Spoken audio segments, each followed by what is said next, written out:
of Groundskeeper's Lawn Service, and here are 6 tips for the perfect lawn. We serve Murray and Williamson County and surrounding areas, and we would love to have your business.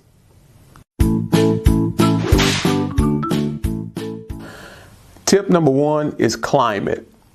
Different types of grass are subjective to their climate. There are 2 types of climate. There's warm climate and there's cool climate. Likewise, there are 2 categories of grass. There is the warm climate grass and there's cool climate grass. Here in the Middle Tennessee area, we have very cool winters and very warm summers. So we are a transitional climate. Which brings us to tip 2, types of grass.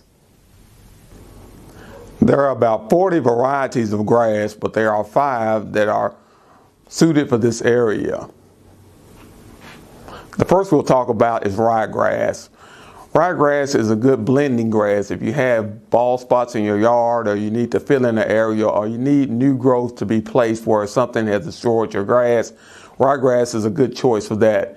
Now, ryegrass is a cool weather grass, but the only problem with fescue grass is that it has a low drought tolerance and may need watering from time to time.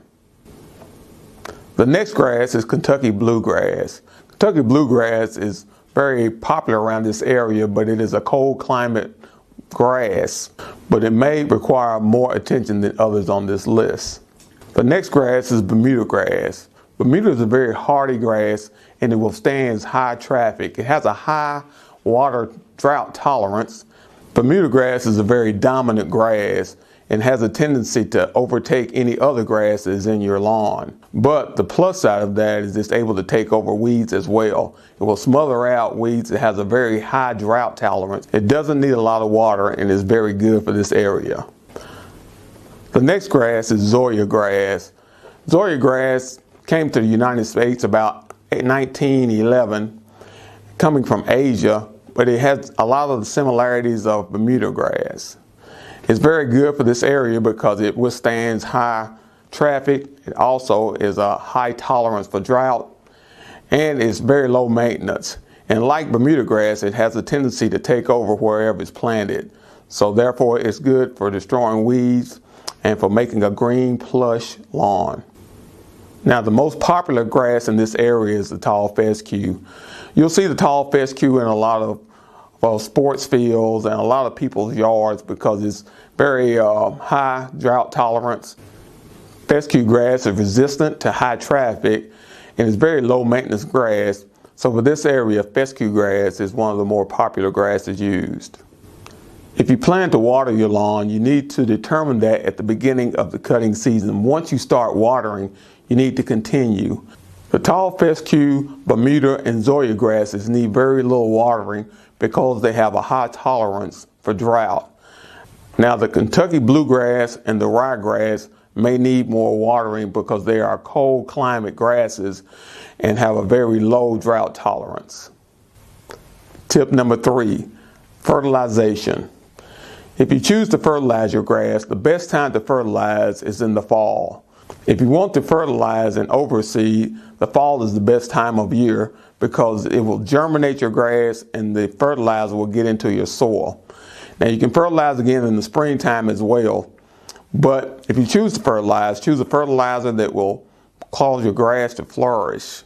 A good general fertilizer is the 15-15 fertilizer. It kind of covers all the bases and will cause your grass to grow very strong and very healthily. If you choose to take a soil sample, you can take it to your local co-op and they will tell you what fertilizer will be best for your grass. Nitrogen is very important to grass growth. Nitrogen, phosphorus, and potassium are the 3 main ingredients in fertilizer. And depending on your grass needs, they can be found in different quantities in different fertilizers. Tip number 4, weeds and the controlling of them. To stay ahead of your weed problem, you should apply a weeding feed to your lawn. The best time to put out your weeding feed is in the early spring. The weeding feed contains fertilizer as well as weed killer.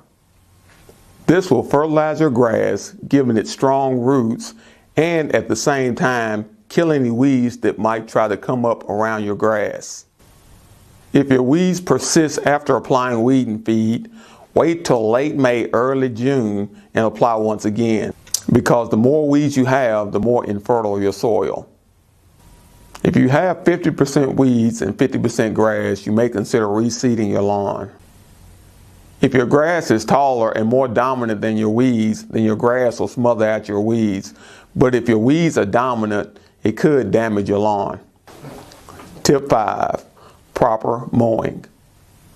When mowing your lawn, you should keep in mind that your grass grows as tall beneath the soil as it does above the soil. So it's important to let your grass grow taller so that your root system can be strong. Cutting your grass every 7 days is better than cutting it every 14. You should cut your grass 2 to 3 inches tall. Cutting it shorter will cause your weeds to outgrow your grass. And tip number 6, if you have a problem with tips 1 through 5, you need to call groundskeepers at area code 931-698-7711. Again, my name is Kelvin Lyles. I'd like to thank my customers and my potential customers. Thank you for your patronage and have a great day.